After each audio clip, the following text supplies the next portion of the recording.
गुरुर्ब्रह्मा गुरुर्विष्णु गुरुर्देव महेश्वर गुरुरेव परं ब्रह्म तस्मै श्री गुरवे नमः।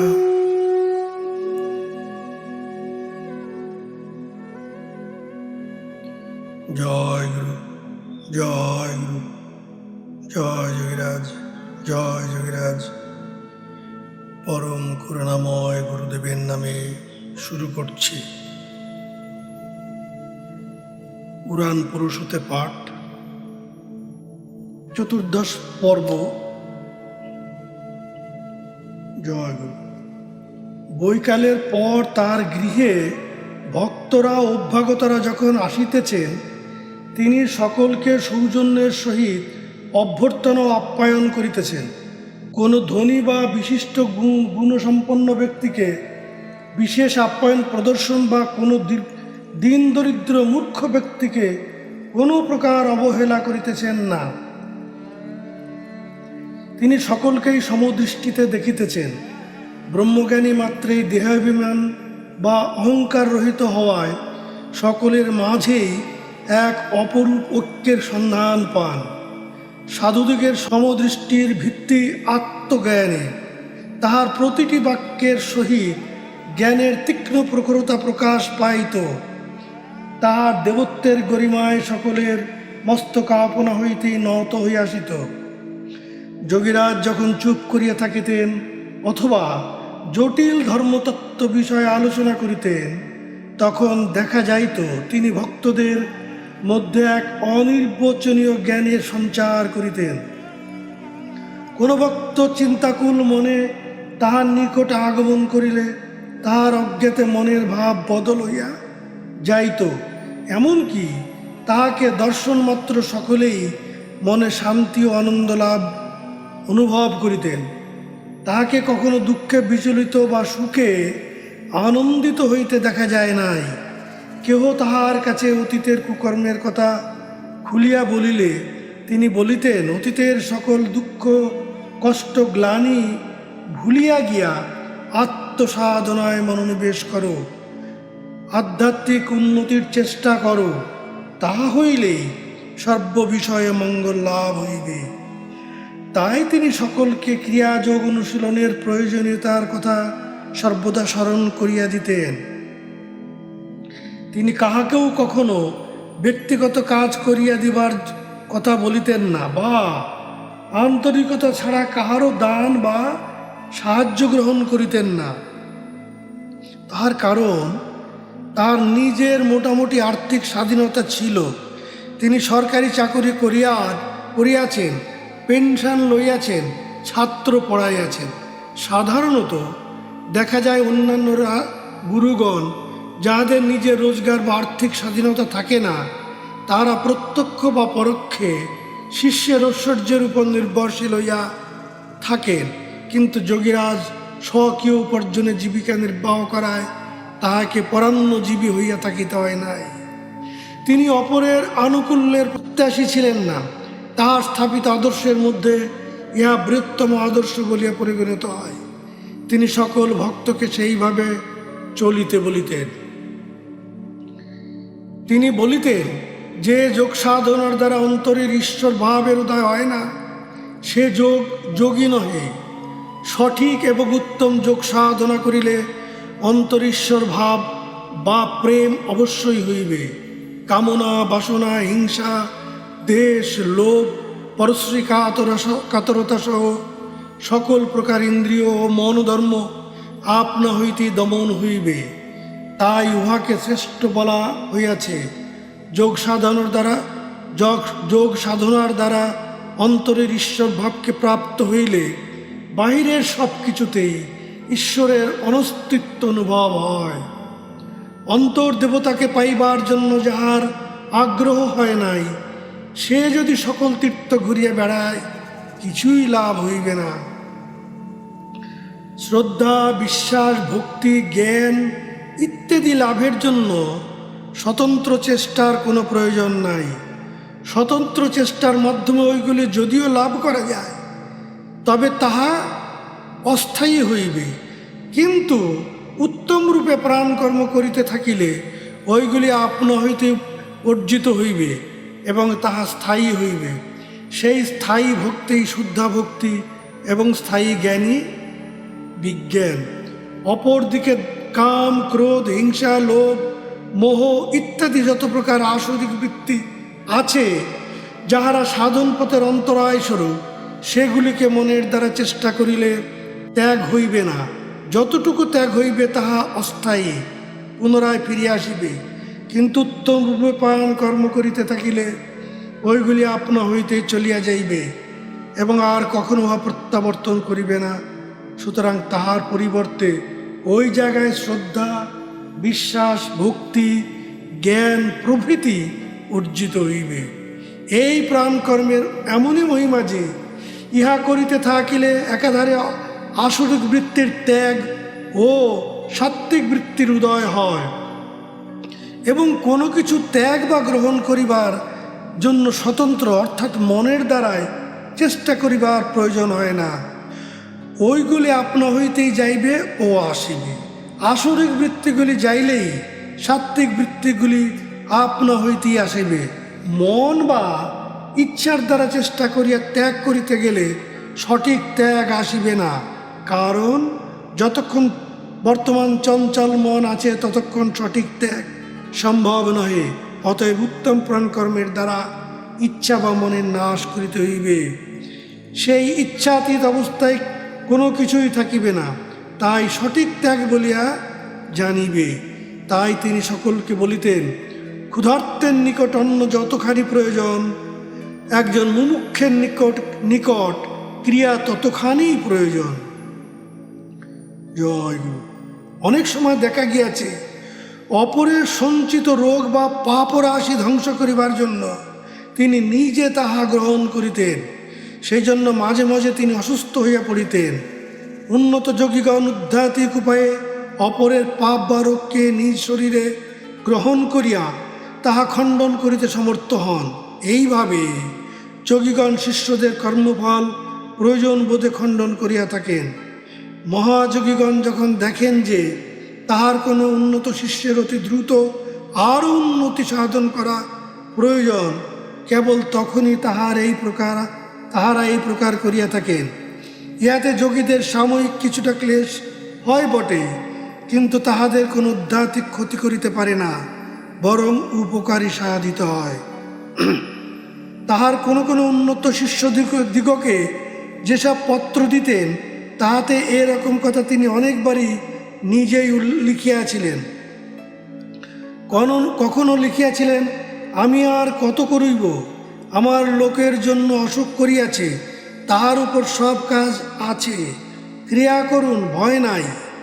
আবার কাহাকেও বা লিখিয়াছেন, নিজের এই শরীরে তাহার কতক রোগ ভোগ করিয়াছিলাম, প্রদীপে তৈল না থাকিলে তাহার নির্বাণ লাভ হয়, প্রকৃতির বিরুদ্ধে দেহে কতক্ষণ জীবন থাকিতে পারে, আত্মার মৃত্যু নাই, কারণ আত্মাই মহাকাল স্বরূপ, স্থিতিপদক কালেরও উপরে, মহাকাল সমুদ্র স্বরূপ গতিহীন, জীব নদীর ন্যায় সেই সমুদ্রে পড়ে, কালে সতর্ক থাকিলে মৃত্যু ঘটে না। আবার কোনো শিষ্যকে লিখিয়াছেন, অকাল মৃত্যু বলিয়া শোক করিও না, জীবের পক্ষে কালাকাল মনে হয়, কালের অকাল নাই, এই জন্য জীবের কর্তব্য সমস্ত কাল এই কালরূপী হংসের শরণাপন্ন হইয়া থাকা। মহান যোগীগণ তাহাদের অনুগত শিষ্যদের উপকারার্থে অনেক সময় তাহাদের রোগ নিজ শরীরে টানিয়া লইয়া অনুগতকে রোগমুক্ত করিয়া থাকেন। ইহাকে তাহাদের অহৈতুক কৃপা বলিতে হইবে। যোগীরাজকে ওইভাবে ভক্তদের উপকারার্থে বহুবার করিতে দেখা গিয়াছে। তাই তিনি বলিতেন, অনন্ত মহাকাল যাহা অবিচ্ছেদভাবে চলিতেছে তা অখণ্ড, কেবলমাত্র শ্বাস প্রশ্বাসে টানা ফেলার মাধ্যমে সেই অখণ্ড কালকে খণ্ড বলিয়া মনে হয়, কিন্তু প্রকৃতপক্ষে তাহা খণ্ড নহে। সেই মহাকাল ঘটস্থ হইয়া অর্থাৎ দেহস্থ হইয়া হংসরূপে অর্থাৎ শ্বাস প্রশ্বাস রূপে জীবদেহে বিরাজমান। তাই তিনি সকলকে বলিতেন, সেই প্রশ্বাস প্রশ্বাস রূপ হংসের শরণাপন্ন হও। তাহা হইলে আর কালাকাল থাকে না, অর্থাৎ মৃত্যু থাকে না।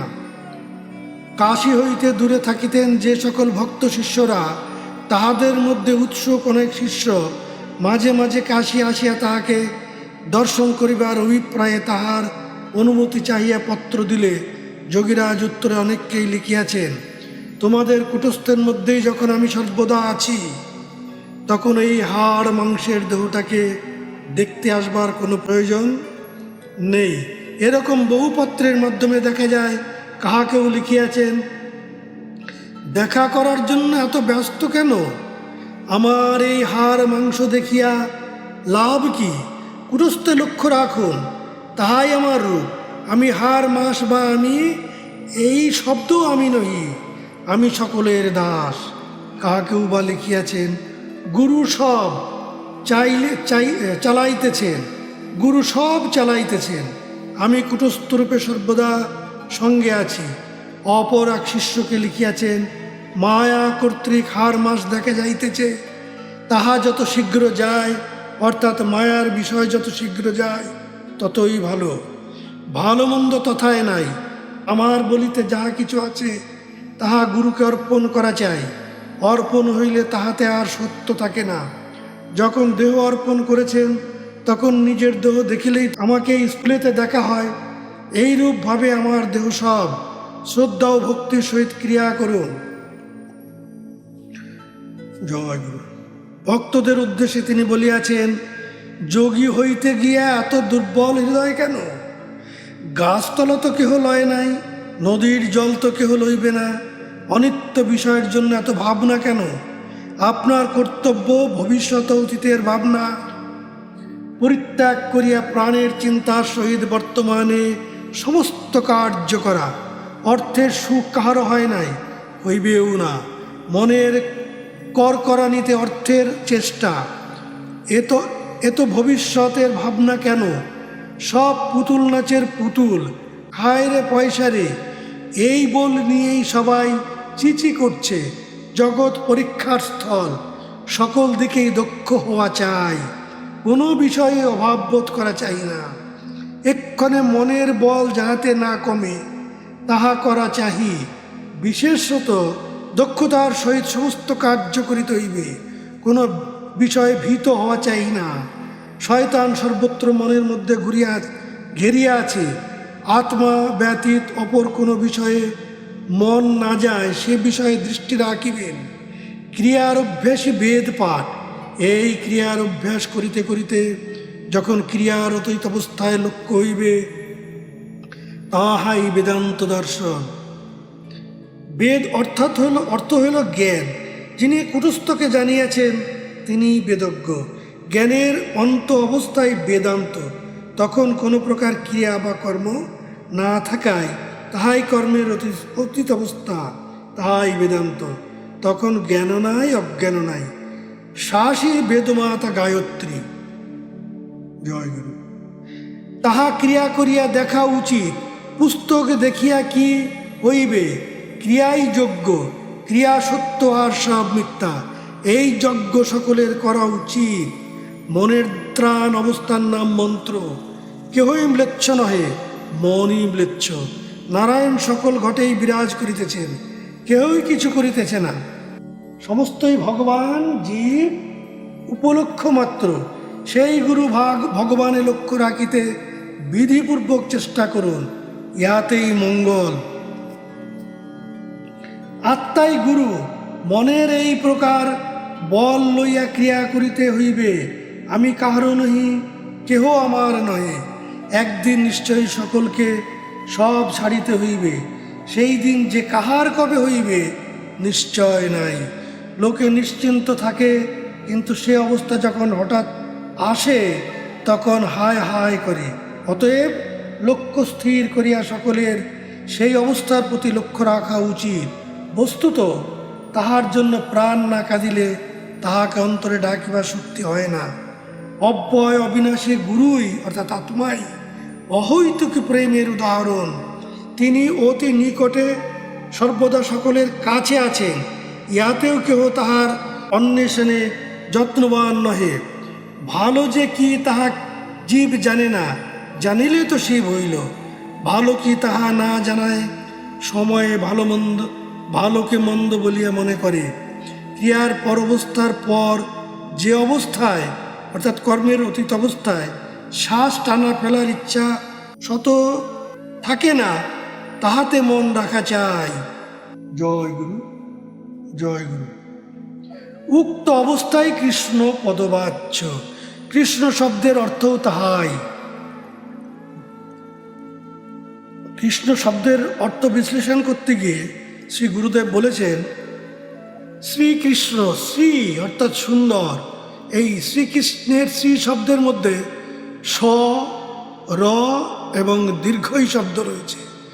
ইহাদের তাৎপর্য বিশ্লেষণ করতে গিয়ে গুরুদেব বলেছেন, স সমান শ্বাস অর্থাৎ প্রাণবায়ু, র বনহিবিস তের তত্ত্ব যা চক্ষুতে আছে, ই হইতেছে শক্তি যা নাভিতে আছে, অর্থাৎ প্রাণ শক্তিপূর্বক প্রাণকর্মের দ্বারা চক্ষুতে বায়ু স্থির হইলে চক্ষুর যে স্পন্দন রহিত অর্থাৎ দৃষ্টি স্থির রাজস্ব বিনা অবলোকনম ইতে জ্ঞান সংকলনিতন্ত্র অবস্থা হয়, সেই সুন্দর অবস্থার নাম শ্রী কৃষ্ণ। কৃষ ধাতু কর্ষণ করা, ন নিবৃত্তিবাচক, অর্থাৎ এই দেহরূপ ক্ষেত্রকে প্রাণ কর্মের দ্বারা কর্ষণ করিতে করিতে যে স্পন্দন রহিত নিবৃত্তিরূপ শাশ্বত স্থির পদ লাভ হয়, উহাই কৃষ্ণ। সেই শ্রীকৃষ্ণ অবিনাশী, সকল দেহেই বর্তমান। কৃষ্ণ শব্দের অর্থও তাহাই। শ্বাসের টানা ফেলার নিবৃত্তি অবস্থায় যা শত হইয়া থাকে, তাহাই স্থির প্রাণরূপ প্রাণ কৃষ্ণ। জয় গুরু। যাহারা গোপনে সাধন করে তাহারা গোপী। গোপী শব্দের অর্থ ওই অর্থাৎ গোপন। গোপীর নিজ শরীররূপ বৃন্দাবনে এই জীবন কৃষ্ণের প্রকাশরূপ আগমন প্রতীক্ষা সর্বদা করিয়া থাকে। গুরু কৃপা চাহিতে হয় না, তাহা গুরুর আজ্ঞামতে কার্য করিলে আপনা আপনি না চাহিতেই পাওয়া যায়। অতএব গুরুবাক্য দৃঢ় করিয়া গুরুর উপদেশ মতো নিজ স্থির প্রাণে ভগবান বোধ। গুরুবাক্যে বিশ্বাস করিয়া কার্য করিলে একদিন তাহা প্রত্যক্ষ হইবে, ইহা অতীব নিশ্চয়। মনের জোর না থাকিলে, যে স্থানে থাকিলে মনে বল হয়, সেই স্থানে থাকা উচিত এবং সেই স্থানে থাকিয়া ক্রিয়া করা উচিত। ভয়ের সহিত ক্রিয়া করিলে ক্রিয়া করা হয় না এবং সেই ক্রিয়ার দ্বারা নিজেকে রক্ষা করা যায় না। ক্রিয়া করিলেই নিজেকে রক্ষা করা যায়। ক্রিয়াবানকে খাওয়াইলেই সকল দেব দেবীকে খাওয়ানো হয়। ক্রিয়াবানই দেবতা। সকল দেবতা এই ক্রিয়াই করিতেছে। এই দেহেই মুক্তি লাভ করিতে হইলে বিধিপূর্বক ক্রিয়া করা চাই, তবেই গুরু কৃপায় যাহা প্রার্থনীয় তাহা ঘটে। যাহারা বলে কেবল সুখ ও দীর্ঘায়ু চাই, মুক্তি চাই না, তাহাদের সব ফাঁকিবাজি। তাহার আশীর্বাদ চায়, ইহা কিন্তু হইবার নহে। জয় গুরু। ইহাদের অনেক সময় তিনি নানাভাবে নির্দিষ্ট ভক্তদের আকর্ষণ করিয়া আনিতেন। তাহাদের পার্থিব ও পরমার্থিক উভয়েরই অনেক সময় ভার গ্রহণ করিতেন এবং তাহাদের সাধন জীবনকে কেন্দ্রীভূত করিয়া তুলিতেন। ভক্তদের তিনি শিখাইতেন কেমন করিয়া আত্মসমর্পণের মধ্যে দিয়া জীবনে আধ্যাত্মিক রূপান্তর ঘটাইতে হয়। তাহার করুণাধারা অনেক সময় স্নেহ ভালোবাসার মধ্য দিয়া অথবা কোনো অলৌকিক দর্শনের মধ্য দিয়া প্রবাহিত হইত। তাহার এই সব অলৌকিক করুণা লীলা দেখিয়া ভক্তদের বিস্ময়ের অন্ত থাকিত না। তিনি ছিলেন সকলের প্রকৃত কল্যাণকামী ও পথ প্রদর্শক। তাই তিনি সর্বদা ভক্তদের ঈশ্বর কথা ও গভীর যোগ সাধন তত্ত্ব সকল সহজ সরলভাবে বুঝাইয়া দিতেন। তাহার উপদেশ ও আশীর্বাদে মানুষ প্রকৃত কল্যাণ পথের সন্ধান পাইত। বাস্তব জীবনে কত সমস্যা লইয়া অথবা অধ্যাত্ম জীবনে পথ পাইবার আশায় কত মানুষ তাহার নিকট ছুটিয়া আসিত এবং তিনিও সদাই তাহাদের প্রকৃত কল্যাণের পথ দিক নির্ণয় করিয়া দিতেন।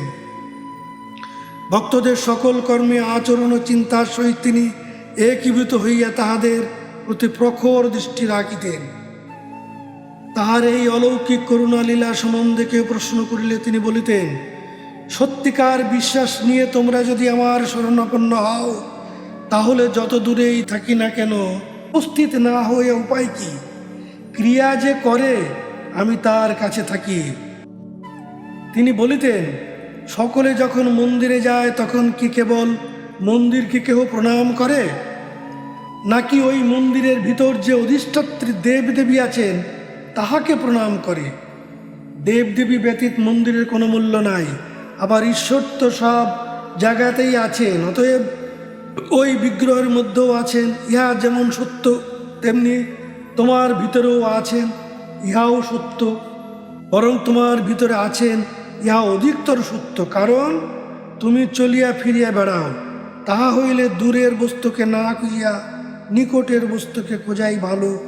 তিনি যখন তোমার ভিতরেও আছেন এবং উহা যখন সর্বাপেক্ষা নিকটে, তখন সেই নিকটের বস্তুকে খোঁজাই তো বুদ্ধিমানের কাজ। তাই ভগবান বলিয়াছেন, ঈশ্বর সর্বভূতানাং হৃদ্দেশে অর্জুন তিষ্ঠতি। সকল ভূতে তিনি আছেন বটে, কিন্তু হৃদ্দেশে তাহার অধিকতর অবস্থান। সেই হৃদয়ের মধ্যে ডুবিবার কথা রামপ্রসাদ বলিয়াছেন, ডুব দে মন কালী বলে, হৃদে রত্নাকরের অগাধ জলে। হৃদয়ের মধ্যে ডুবিতে পারিলে তবেই তাহাকে পাওয়া যাইবে, বাহিরে নহে। তিনি বলিতেন, নারীর সৌন্দর্য সহ ঈশ্বরের রচিত সকল সৌন্দর্যের দেখিবার ইচ্ছা প্রবৃত্তি বা অধিকার সকলেরই আছে, কিন্তু সেই রূপ ও সৌন্দর্যের দিকে দেখিবার সাথে সাথে লক্ষ্য রাখিতে হইবে উহার সৃষ্টিকর্তার প্রতি, যিনি অপূর্ব দক্ষতা ও শিল্প চাতুর্যের দ্বারা তাহা সৃষ্টি করিয়া আছেন। সেই সৃষ্টিকর্তাকে ভুলিয়া কেবলমাত্র তাহার রচিত সৌন্দর্যকে দেখিলে, তাহার বাহিরের রূপটিকে দেখিলে চলিবে না। তাহার রচিত সৌন্দর্য যদি এত সুন্দর হয়, তাহা হইলে তিনি নিজে কত সুন্দর। এইভাবে সকল সৃষ্টির মধ্যে সৃষ্টিকর্তাকে দেখিবার চেষ্টা করো, তাহা হইলে জীবন ধন্য হইবে। কিন্তু মনে রাখিও, বিনা সাধনায় ওই প্রকার স্বচ্ছ দৃষ্টি কাহারও আসিবে না। ইহা কথার কথা নহে। মনের দ্বারা যতই চেষ্টা করো, স্থায়ী ভাব আসিবে না। কিন্তু যতই প্রাণ কর্ম করিবে ততই মন স্থির হইবে, এবং যতই মন স্থির হইবে ততই ওই প্রকার স্বচ্ছ দৃষ্টি আসিবে। তখন সকল রূপ ও সৌন্দর্যের মাঝে তাহাকেই দেখিবে। জয় গুরু। ব্রহ্মজ্ঞ পুরুষদের বাহ্য পূজার প্রয়োজন হয় না। যোগীরাজ নিজেও তাহা কখনো করেন নাই। এ বিষয়ে শাস্ত্র বলিতেছেন, উত্তম ব্রহ্ম সদ্ভাব ধ্যান ভাবস্তু মধ্যমম স্তুতির জপ অদম ভাব বহির্পূজাদমাদমম। মহানির্বাণ তন্ত্রে এই শ্লোকটি আছে। অর্থাৎ ব্রহ্মে অবস্থান করা উত্তম, ধ্যান মধ্যম, স্তুতির জপ অধমাদম এবং বহির্পূজা বা স্থূল পূজা অতি অধম। তাই বলিয়া তিনি কখনো সাকার পূজা করিতে কাহাকেও নিষেধ করেন নাই, বরং বলিতেন, সাধারণের পক্ষে সাকার পূজা বা স্থূল পূজা অবশ্য করণীয়। সাকার পূজা করিতে করিতে ঈশ্বরের প্রতি ভক্তি শ্রদ্ধার উৎকর্ষ হয়, এবং কালে যখন আত্মসাধনা পাইবে তখন তাহার বাহ্য পূজা না করিলেও চলিবে। সকল প্রতিমাই প্রাণরূপ ঈশ্বরের প্রতি। ঋষিরা ধ্যানের মাধ্যমে যে সকল রূপ দর্শন করিয়াছেন, সেই সব রূপগুলিকেই প্রতিমা আকারে স্থাপন করিয়া সর্বসাধারণকে আকর্ষণপূর্বক পূজা করিতে নির্দেশ দিয়েছেন। সাধারণ মানুষ আত্মকর্ম জানে না, সে কারণে তাহারা অন্তশ্চক্ষুতে ওই রূপগুলি দর্শন লাভ করিতে পারেন না। সব কিছুই দুইটি দিক আছে, একটি বহিরঙ্গ, অপরটি অন্তরঙ্গ। সাধন ক্ষেত্র এই দুইটি আছে। মূর্তি পূজার তীর্থ ভ্রমণ, ব্রত, উপবাস, গঙ্গা স্নান, জপ, সংকীর্তন, স্তুতি, অতিথি সেবা, দরিদ্র সেবা, সাধু সেবা ইত্যাদি সবাই সাধনার বহিরঙ্গ, সবই সাধনার বহিরঙ্গ মাত্র। একমাত্র আত্মকর্মই অন্তরঙ্গ সাধন। চাকুরি ক্ষেত্রে যেমন উন্নতি আছে, তেমনি জীবেরও উন্নতি আছে। দয়ার্দ্র হৃদয় ঋষিরা বহিরাঙ্গ সাধনার প্রচলন এই জন্য করিয়াছিলেন যে সকল মানুষের অন্তর্লক্ষ্য নাই। সকল মানুষ ঈশ্বরকে পাইতে চাহে না, তাহারা ঈশ্বরের ঐশ্বর্যে পাইলেই খুশি হয়, ঐশ্বর্যকে ঈশ্বর ভাবিয়া থাকে। এই প্রকার মানুষই অধিক। ইহাদের জন্যই ঋষিরা বহিরাঙ্গ সাধনার প্রচলন করিয়াছেন। এই প্রকারের বহিরাঙ্গ সাধনা করিতে করিতে জন্ম জন্মান্তরে জীব শুদ্ধ হইবে এবং সাধনার অন্তরঙ্গে লক্ষ্য করিবে। তখনই তাহারা অন্তরঙ্গ সাধন পাইবার উপযুক্ততা লাভ করিবে এবং অন্তরঙ্গ সাধনা করিয়া আত্মরাজ্য স্থাপন করিতে পারিবে। যথা অগাধ নিধের লব্ধ না উপায় খননং বিনা মল্লাবেপি তথা সত্যচিন্তাং মুক্তা ন চাপর। পঞ্চদশী অর্থাৎ অগাধ রত্নের খনি দৃষ্টিগোচর হইলেও সেই রত্ন প্রাপ্তির জন্য খনন করা ছাড়া যেমন আর উপায় নাই, তেমনি আত্মচিন্তা অর্থাৎ আত্মকর্ম ব্যতি রেখে আত্মাকে সাক্ষাৎ করিবার আর উপায়ান্তর নাই। বহিরঙ্গ সাধনায় অভিক্রম দোষ আছে, কিন্তু অন্তরঙ্গ সাধনায় কোনো অভিক্রম দোষ নাই। যেমন বহিরঙ্গ সাধনার অন্তর্গত কোনো দেবদেবী পূজা করিতে হইলে প্রথমে শুদ্ধ বস্ত্র পরিধান করিতে হইবে। অশুদ্ধ বস্ত্র পরিধান করিয়া কোনো দেবদেবীর স্পর্শ করা চলিবে না, করিলে পাপ হইবে।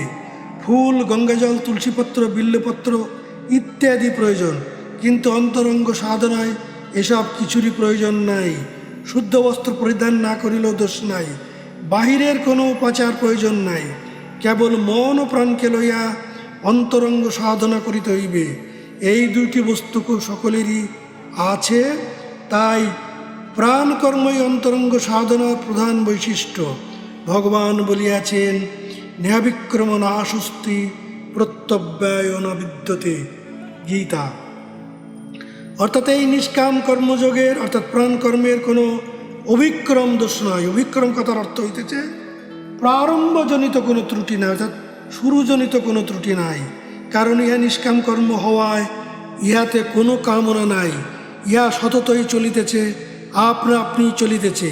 ইহার নতুন কোনো আরম্ভ নাই, জন্মের সহিত ইহা পাওয়া যায়। গঙ্গা স্নান বহিরঙ্গ সাধনার অন্তর্গত। আপামর জনসাধারণ গঙ্গা স্নান করিতে পারেন, ইহাতে কোনো বাধা নাই। স্রোতস্বিনী গঙ্গায় স্নান করিলে স্বাস্থ্যের যাহা উন্নতি হইবার তাহা সকলেরই হইবে। কিন্তু কেহ যদি গঙ্গা স্তোত্র পাঠ করিতে করিতে ভক্তি সহকারে গঙ্গা স্নান করেন, তবে তাহার স্বাস্থ্যের উন্নতির সহিত কিছু ভক্তিরও উৎকর্ষ হইবে, ইহা তাহার অতিরিক্ত লাভ হইবে, এর বেশি কিছু হইবে না। কেহ যদি গঙ্গার অধিষ্ঠাত্রী দেবীর দর্শন চান, তবে তিনি ধ্যানের দ্বারা তাহা পাইবেন। কিন্তু কেহ যদি এই মনুষ্য জীবনকে সফল করিবার মানুষে কৃতকৃতার্থ হইতে চান, তবে তাহাকে নিজেদের অভ্যন্তরস্থ ত্রিবেণীতে অবশ্যই চান করিতে হইবে। প্রত্যেক মনুষ্য শরীরে ইরা, পিঙ্গলা, সুষুম্না নামক 3 নাড়ী আছে। ওরা যতক্রমে গঙ্গা, যমুনা ও সরস্বতী নদী নামে অভিহিত। জ্ঞান সংকলনী তন্ত্রে আছে, ইরা ভগবতী গঙ্গা, পিঙ্গলা যমুনা নদী, ইরা পিঙ্গলয়োর মধ্যে সুষুম্না চ সরস্বতী, ত্রিবেণী সঙ্গম যত্র তীর্থরাজ উচ্যতে তত্র স্নানং কুর্বিত সর্বপাপৈ প্রমুচ্যতে। অর্থাৎ ইরা, পিঙ্গলা, সুষুম্না, ইরা গঙ্গা, পিঙ্গলা যমুনা নদী এবং ইরা পিঙ্গলার মধ্যে সুষুম্না নারী সরস্বতী নদী। আজ্ঞাচক্রে এই 3 নারীর মিলন স্থান বলিয়া সেই স্থানটিকে তীর্থরাজ ত্রিবেণী প্রয়াগ বলা হয়। যদি কেহ ওই আজ্ঞাচক্রস্থ তীর্থরাগ প্রয়াগে স্নান করিতে পারে, অর্থাৎ সেখানে শস্যা রহিতে খরিত অমৃতের শস্যধারা এবং আহ্বান করিতে পারে, তবেই সে সকল পাপ হইতে মুক্ত হইয়া যায়। কিন্তু সেখানে স্নান করিবে কি করিয়া? জ্ঞান সংকলনী তন্ত্রে পুনরায় বলিয়াছেন, মনঃ স্থিরং যস্য বিনা অবলম্বনম বায়ু স্থির যস্য বিনা নিরদম দৃষ্টি স্থির যস্য বিনা অবলোকনম সাইব মুদ্রা বিচরন্তি খেচুরি। অর্থাৎ বিনা অবলম্বনে মন স্থির করিয়া, অবরোধ বিনা শ্বাস প্রশ্বাসকে স্থির করিয়া এবং বিনা অবলম্বনে অর্থাৎ মনের দ্বারায় বা কল্পনার দ্বারায় যে কোনো কিছু না দেখিয়া কুটস্থ দৃষ্টি স্থির করিয়া সেই তীর্থরাজে স্নান করিতে হয় এবং তাহাকেই খেচুরি অবস্থা বলে। ইহাকেই ভগবান বলিয়াছেন মনমনা, গীতার ৮ম অধ্যায়। অর্থাৎ অর্থাৎ আত্মাতে মন রাখো, নিমগ্ন হও। অর্থাৎ চঞ্চল মনে জীবের বর্তমান মনই জীবকে সকল কর্ম করায়। সেই বর্তমান মনকে প্রাণকর্মের দ্বারা স্থির করিতে পারিলে বর্তমান চঞ্চল মনের অস্তিত্ব বিলুপ্ত হইয়া উহা স্থির মনে পর্যবেসিত হইবে। তখনই মনেতে মন অবস্থান করিবে। সেইরূপ মনেতে মন যখন অবস্থান করিবে তখনই তুমি আমার প্রকৃত ভক্ত হইবে এবং মদ যজনশীল হইয়া অর্থাৎ আমার এই যজ্ঞের অর্থাৎ আত্মকর্মের বাত্যযজ্ঞের উপাসক হইয়া আমাকেই অর্থাৎ আত্মাকেই নমস্কার করিবে। অর্থাৎ নিজেই নিজেকে নমস্কার করিবে বা নিজেই নিজেকে জানিবে। তাই প্রহ্লাদের যখন ভগবত দর্শন হয় তখন তিনি তাহার আরাধ্য দেবতাকে নমস্তুভ্যং নমো মজ্জং ভক্তুভ্যং মজ্জং নমো নমঃ মনু রহস্যে আছে বলিয়া প্রণাম করিয়াছিলেন। বাহিরের গঙ্গায় দেহকে ডুবাইয়া স্নান করা যায়, কিন্তু অন্তর্গঙ্গায় দেহকে ডুবানো যায় না। সেখানে মন ও প্রাণকে ডুবাইতে হয়। এইভাবে মন ও প্রাণকে ডুবাইয়া কুটস্থরূপিণী ত্রিবেণীতে স্নান করিতে পারিলেই জীবন ধন্য হয়, ভবরোগ দূরীভূত হয়, জন্ম মৃত্যুর প্রবাহ চলিয়া যায়। কেমন করিয়া সেই আজ্ঞাচক্রস্থ তীর্থরাজ প্রয়াগে মন ও প্রাণকে ডুবাইয়া স্নান করিতে হয় তার উপায় যোগীরাজ তাহার ক্রিয়াযোগ সাধনায় বলিয়াছেন। ইহাই অন্তরঙ্গ সাধনা, ইহাই মনুষ্যগণের কর্তব্য। যম বৈবস্বত দেব যস্তু বৈশ হৃদি স্থিত তেন চেদ বিবাদস্তে মা গঙ্গং মা কুরুন গমা। মনু রহস্য। অর্থাৎ আন্তর সাধনার দ্বারা যাহার হৃদয়ে সর্বদা স্থৈর্য লাভ হইয়াছে তার বাহ্য গঙ্গা বা কুরুক্ষেত্রে স্নানের প্রয়োজন নাই। যোগীরাজ প্রদর্শিতেই যোগ সাধনকে শাস্ত্রমতে বলা হয় দত্তবিদ্যা, আত্মবিদ্যা বা ব্রহ্মবিদ্যা, কিন্তু তিনি নিজে ইহার নামকরণ দিয়াছিলেন ক্রিয়াযোগ বা সংক্ষেপে ক্রিয়া। এই ক্রিয়াযোগ ন্যায়শাস্ত্র অর্থাৎ লজিক্যাল ও বিজ্ঞানসম্মত অর্থাৎ সাইন্টিফিক। ইহা যে সম্পূর্ণ বিজ্ঞানসম্মত তার কারণ যোগীরাজ ইহাকে অঙ্কের মতো নির্ভুল বলিয়া গিয়াছেন। তিনি বলিতেন ভক্তি না হইলে ঈশ্বর সাধনা হয় না, ঠিক, কিন্তু তেমন ভক্তি কয়জনের আছে? তেমন ভক্তি প্রথমে আসে না। অতএব যাহাদের ভক্তির অভাব আছে বা ভক্তি নাই তাহারা কি প্রকারে সাধন করিবে? যাহাদের সাধন ইচ্ছা জাগে না তাহাদের ভক্তি অর্জন করিতে হইবে। যেমন অরুচি থাকিলে খাদ্য খাইতে ভালো লাগে না, তেমনি খাইলেই যেমন ক্ষুধার নিবৃত্তি হয়, তেমনি ক্রিয়া করিতে ভালো লাগুক বা না লাগুক, ক্রিয়া করিলে আত্মসাক্ষাৎকার অবশ্যই হইবে। তখন সঠিক ভক্তি আপনা হইতে আসিবে। প্রথম ও অনভ্যাসের জন্য সঠিক হইবে না বা ভালো লাগিবে না সত্য, কিন্তু ক্রিয়া নিয়মিত অভ্যাস করিলে নিশ্চয়ই ভালো লাগিবে। ক্রিয়া অর্থাৎ কর্ম। গীতার কর্মযোগকেই তিনি ক্রিয়াযোগ ব্যাখ্যা দিয়েছেন। কর্ম ছাড়া কিছুই পাওয়া যায় না। তাই গীতায় কর্মযোগের এত প্রশংসা দেখা যায়, এত প্রাধান্য দেখা যায়। পতঞ্জল যোগ দর্শন সহ শাস্ত্রের বহু স্থানেই এই ক্রিয়াযোগের নাম উল্লেখ পাওয়া যায়। পতঞ্জল যোগসূত্রের সাধন পদের 1-2 শ্লোকে আছে তপ সাধ্যায়েশ্বর প্রণিধানানি ক্রিয়াযোগ সহিত ক্রিয়াযোগ সমাধি ভাবনার্থ ক্লেশ তনু করুণা অর্থশ্চ, অর্থাৎ তপ, সাধ্যায়, ঐশ্বর প্রণিধানী ক্রিয়াযোগ। এই ক্রিয়াযোগ সমাধির অনুষ্ঠান ও ক্লেশ নাশ করণার্থ। এই প্রকার ক্রিয়ার দ্বারা সমাধির অনুষ্ঠান করিতে করিতে শরীর ও মনের ক্লেশ লাঘব হয়। ক্রমে প্রকৃষ্ট রূপে নাদ শুনিতে পাওয়া যায়, মনে কোনরূপ কল্পনা হয় না।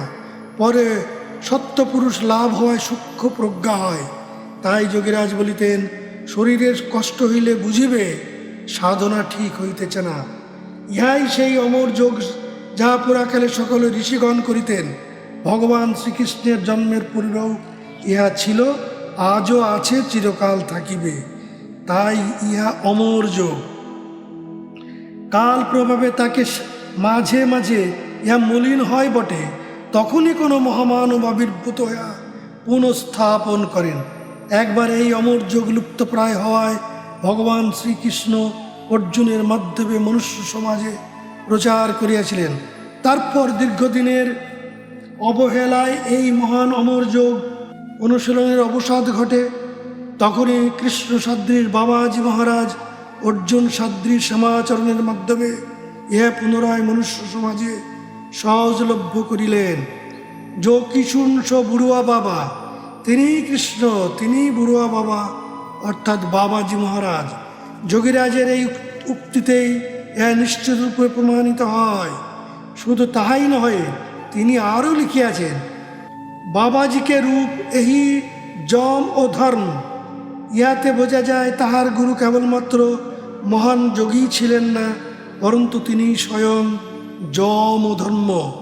তাই ভগবান আশ্বাস দিয়া বলিয়াছেন, যখনই ধর্মের গ্লানি আসিবে, অর্থাৎ এই মহান অমর যোগ অবহেলার জন্য লুপ্তপ্রায় হইবে, তখনই তিনি কোনো মহান মানবরূপে আবির্ভূত হইয়া পুনঃস্থাপনা করিবেন। এই উদ্দেশ্যেই শ্যামাচরণের আবির্ভাব। জয় গুরু, জয় গুরু, জয় যোগীরাজ, জয়।